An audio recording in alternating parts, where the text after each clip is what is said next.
Good morning, everybody. How's everyone doing out there in paradise this morning? I hope you're all being safe and having a wonderful weekend. Now that the restrictions have been lifted in most places, you get an opportunity to spend some time with your family for the first time in over a year. I hope you're enjoying that and not taking it for granted. And always remember that just one little tiny mistake can ruin the rest of your life. I'm a living example of that. Today I'm going to talk about one time when 4 police damn near beat me to death. All because they spit in my food. But before I get into that, I want to speak to the young people out there who are running the streets, selling drugs, all up in the gang life and just committing all kinds of crimes and thinking that the police can't touch you, you're smarter than them, they can't send you to prison because of your age, etc. Let me tell you, that's a bunch of BS. Okay? You are not smarter than the police. They will catch you if you don't get killed first. You will end up in prison. And don't think that because you're a juvenile, you're too young to go to the penitentiary. Because you're not. I've been in prison for 46 years, and I came in here, I was 14 damn years old. And I came in here for a robbery at 14. So don't think that you're too young. My advice to you is to change the way you think so you can change your life. You can't change what you don't confront, and you can't confront what you don't identify. Well, we've already identified that you need to change the way you think. So learn new ways of thinking, and then develop control over your thoughts and actions. Master your mind by controlling your thinking and letting nothing stand in the way of your commitment to change and making the right choices in life. And remember this. Fools learn from their mistakes, but wise men learn from fools' mistakes. Be a wise man and learn from this fool's mistakes.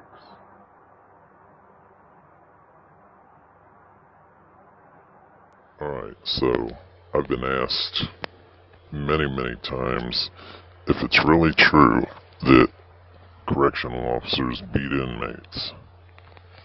And the answer to that question is, hell yeah. Not only do correctional officers beat inmates, but they oftentimes beat them to death. So I'm going to tell you about the last time I got beat down by the police.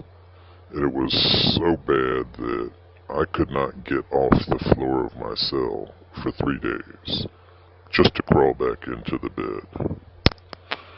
So we're going back into the 80s, and I was at actually it was the worst prison in the state, and I was in the hole for being an escape risk.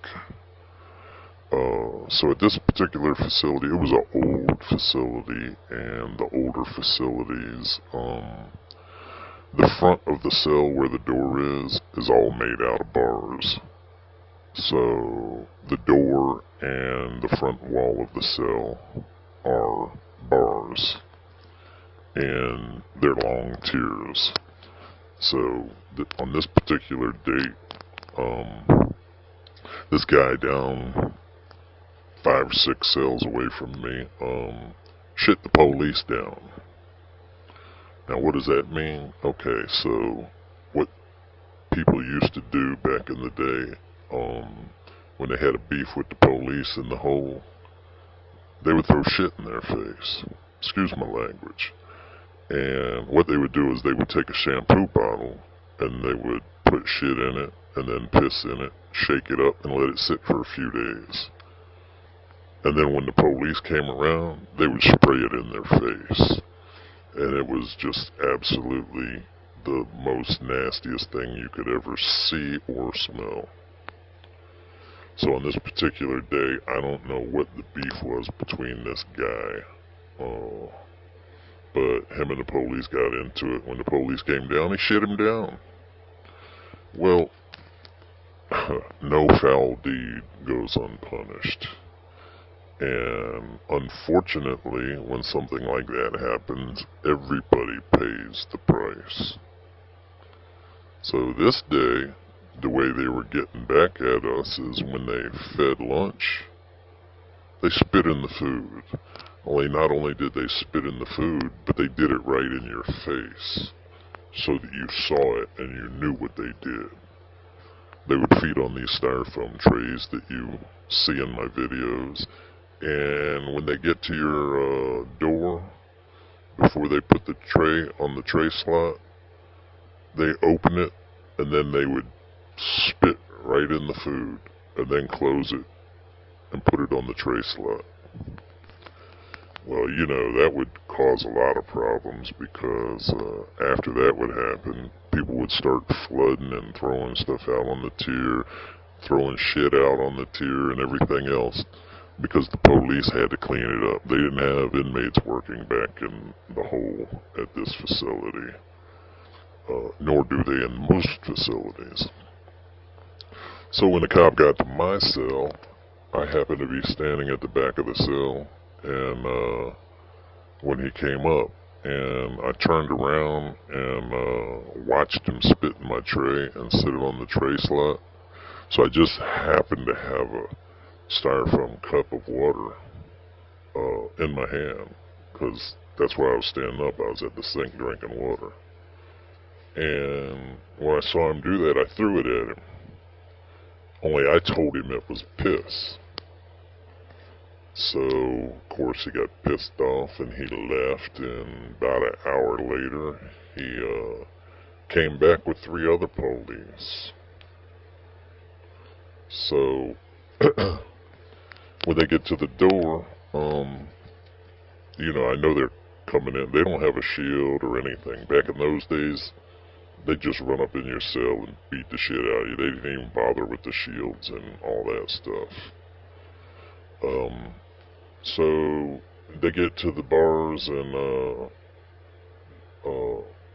before you run up in there, I was prepared for it, because I knew what they were going to do. Back then, we used to be allowed to have baby oil. They used to sell it in the commissary.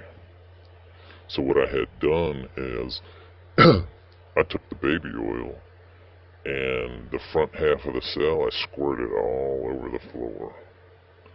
And I stood in the very back of the cell, waiting on them. So they're standing at the door, they don't look around and notice all that. And as soon as I saw them all, I started talking shit to them. I said, yeah, you pussy MF, you scared to come up in here by yourself, so you ran and got all that back up. And they, in turn, some of the other ones turned to the cop and said, don't let that, and then he made a racial slur referring to my race. Don't let him talk to you that way. Go in there and kick his ass. And I turn around and I tell him, no, he's a pussy. He's scared to come up in here because he knows I will whip his ass. He's got to have y'all. And so we exchanged stuff like that back and forth for a few minutes. And it didn't take long until, his ego, his pride got in the way, and they boosted him up to run up in there on his own. So I'm ready, I'm waiting, I'm crouched down in the back just waiting. And when they pop the door and the dude comes running in, he got one step and he slipped and fell towards me. And at the same time he fell towards me, I hit him with an uppercut, which lifted him up and flipped him backwards. And when he fell down, he broke his arm. Well, when that happened, the other 3 ran up in there. And that was my ass then. They came in there and they punched me and kicked me and just beat me so bad that I couldn't get up off the floor. I mean, I hurt so bad. And I literally, the bunk was only a couple feet off the floor, but I could not crawl up into the bunk. And it wasn't until the third day that I was able to get up. Now, you would think that, they would have went and got medical or something like that, but no, they didn't do that back then. That was the good thing about those days, because in those days, if you had a beef with the police, you could settle it without worrying about getting charges and stuff like that. Some police will go up in a closet with you or go up in a cell with you and fight you one-on-one. And then once it was over, it was over. That's just how it was.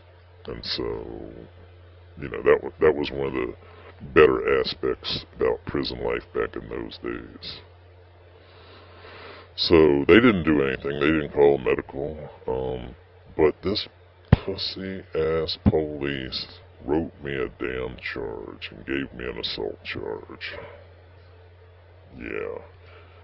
They didn't do anything to me, though, because I was already in the hole. So when I went before the disciplinary committee, they found me guilty, and the sentence was 30 days loss of recreation. See, when you were in the hole, you still get 1 hour out of cell exercise time. And we used to have these cages. Well, we still have cages that we go out into. It's just an individual cage, like a dog cage.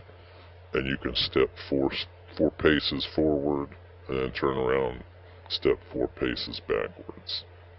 That's all you could do in there. So all people did when you went out there was exercise and talk to other people in the cages, So they gave me 30 days loss of rec for that. Well, that was well worth it, Even to this day, I don't regret it at all. Fortunately, I'm not the young fool that I was back then, and I wouldn't do that again today. So yeah, the police beat inmates on a regular basis. It still goes on today, and it'll always go on. I don't care what prison it is, it's gonna happen, and oftentimes people get killed as well. So, all you youngins out there, don't come to prison. Stay in school. Do the right thing. Because when you get to prison, they'll beat your ass too. You ain't immune.